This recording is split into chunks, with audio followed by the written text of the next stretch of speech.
In this video, we will start to learning the very common step at the end of the nanny analysis called the diagnostics. In order to understand what we are trying to diagnose, and we need to understand what are we analyzing or estimating for our ARIMA model. In other term, what is we try to analyze for the black box, right?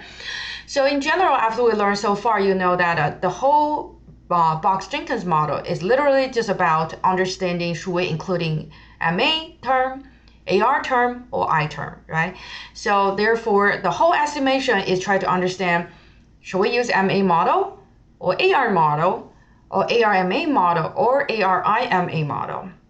And then the model try to estimate is if you decide to use MA model based on the diagram, and you need to determine how many MA term you needed.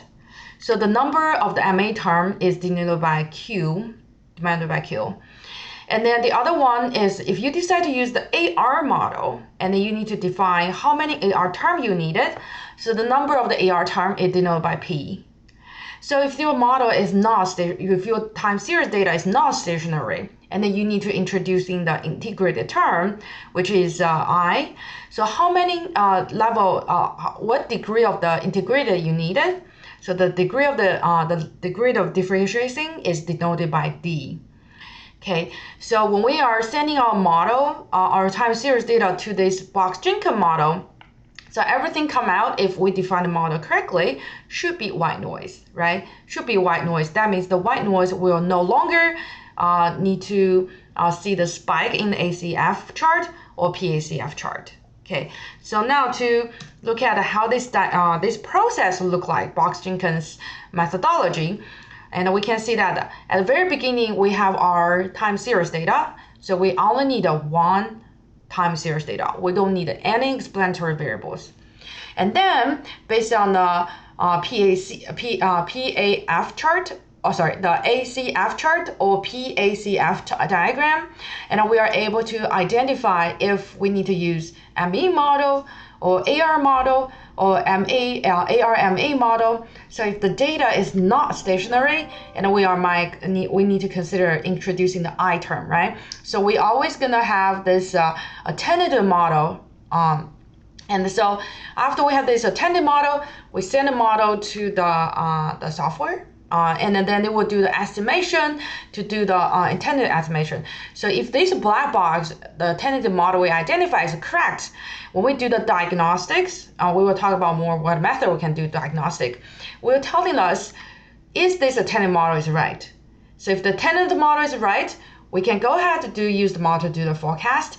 However, if the tentative model telling us, you know what, our residual still not belong to white noise, we need to, based on the diagnostics outcome, to adjust our MA, AR, or I terms. And so we will send the model back to re-estimate it and then testing the model residual again. Okay, so when we are using forecast X, so this multiple iteration already done. So basically the software are able to identify the best value of the P, Q, and the D. So, but if we do manual work, so if you're coding by yourself from the scratch, so you actually need to build in this loop so that you can identify best value for P, Q, and I. But again, fortunately we have the software, so the software itself already building this loop. Okay, so as I said, in order to identify the best black box, we need to do this diagnostic, right? So what are the way we can use the diagnostic? So the first method is visual. So basically, we just look at our ACF and PACF diagram. Remember, for the time series data we send into the model before going through the model is that we can see the spike in ACF diagram, or we also can see the spike in the PACF diagram. So after the time series data went through the Box-Jenkins model, if the model is right, so it will split out the data called the residual. So that residual should follow white noise.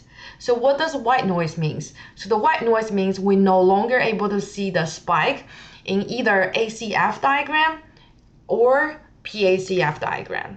So that's pretty straightforward, right? So we initially using these two diagrams to help us identify what is right black box. So after we identify the tentative model, we send model to this black box, So after coming out of the black box, we should get a model that is not violating our white noise assumption. So the ACF and the PACF should have no spike. Just like what I show you on this diagram. So after I send my time series data to my proper ARIMA model, the residual, when I test it out, it will be look like this. So no longer have any spike in either ACF or PACF diagram. Okay, so this is one method you can use to do the diagnostics. And as you learned from any stats class or quantitative analysis class, you will know that we usually, if we had the graphic way to diagnose or to do the test, we also gonna parallelly have the more robust method, which is the statistic test, right? So therefore, in next video, we will spend some time to dive into the second method you can do the diagnostics, which is rely on the hypothesis testing. So the method will be more robust than the visual method. However, both methods should achieve the same conclusion. Both methods will be able to achieve the same conclusion.